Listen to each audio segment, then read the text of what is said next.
because that punch-through event with plasma reaching ground level. Not only was the ultraviolet radiation light, that's what hit the solar panels that caused that surge that went through and overloaded the system. So you had that in itself, but then, so that was its own electrical source where they were talking about there was a mismatch in the frequency through the lines. That hit and it just sent a blast of power. Now that could be regulated because it was an overcharge of the system coming from the solar panels. So imagine they're rated for, 100 watts, but it came in with the UV coming down at 1,000 watts, and those panels just lit up to 100% capacity.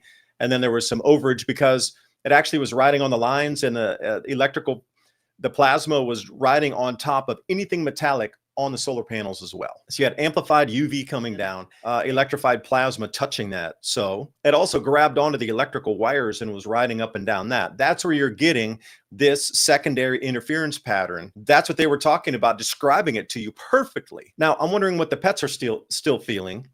And are you seeing any residual charge coming out of these rocks? Did you touch something where you got an extra jolt of, I wouldn't say electricity, that may be the wrong word to use, but you would, sometimes when you touch earth or rocks, that has a feel like crystals when you touch them. There's a resonance there.